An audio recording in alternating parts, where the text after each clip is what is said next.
네, 국민의힘 이종성입니다. 19년도 8월부터 이제 만 54세부터 74세까지 2년마다 폐암 발생 고위험군 대상으로 폐암 검진 실시하고 있죠. 건강검진 시 문진표를 통해 확인하는데 이 문진표를 보니까 일반 담배와 전자담배를 구분해서 표시하도록 돼 있고 전자담배 흡연자는 폐암 검진 대상에서 제외한다는 거죠. 이렇게 제외되는 인원이 연간 한 3,600명이 넘습니다. 세계보건기구에서도 전자담배 유해성은 일반 담배하고 동일하게 인정을 하면서 이렇게 전자담배 흡연자에 대해서는 폐암 검진 대상에서 제외하는 것 좀 문제가 있다고 생각하시지 않습니까? 심평 원장님, 제가 지난해 국감에서 백내장 수술과 관련된 문제점들 지적하고 대책 주문했는데 작년 한 해만 해도 62만 건, 수술 건수 중에 1위를 차지하고요. 증가율도 2위입니다. 그래서 건강보험, 민영보험에서 한 해에만 1조 3천억 원 비용이 지불되고 있어요.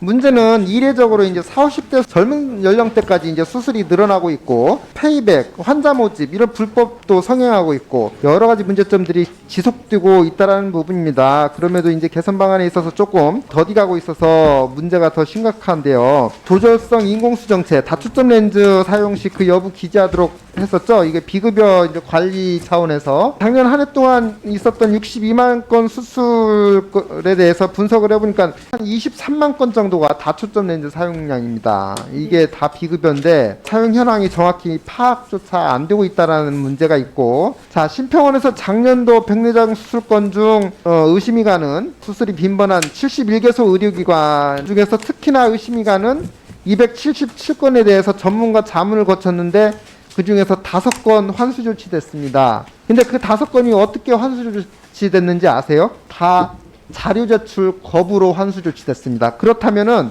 자료라도 제출한 272개 전체 기관이 다 적정성을 인정을 받은 겁니다. 하나도 못 걸리는 거죠. 자, 이렇다 보니까 손해보험사가 오히려 더 적극적으로 자기네들이 조사를 합니다. 실손보험금 청구권 중에서 세극등 현미경 검사 결과 자료를 확보해가지고 다수의 안과 전문의에게 교차 검증을 해봤는데 이 세극등 현미경 검사 결과에서 백내장 수술이 필요 없었던 것으로 판단되는 8건의 사례를 직접 찾아가지고 복지부에 보고를 했는데 복지부는 이 부분에 대해서도 대책 하나 만들지 못하고 있는 현실입니다. 이렇게 심평원의 집중심사에도 불구하고 보험사의 어떤 심사가 오히려 더 원인을 밝혀내는 이렇게 차이가 크다는 부분이 백내장 수술 적정성을 판단하는 기준과 자료에 있어서 좀 재검토를 해야 되는 게 아닌가라고 보여지는데, 문제는 이제 대부분의 병원들이 이런 세극등 현미경 검사 결과 이런 객관적 자료를 아예 보관도 안 하고 다 폐기를 해버린다는 거예요. 그래서 올해 10월 달에 코갈레역 기재하도록 이렇게 했지만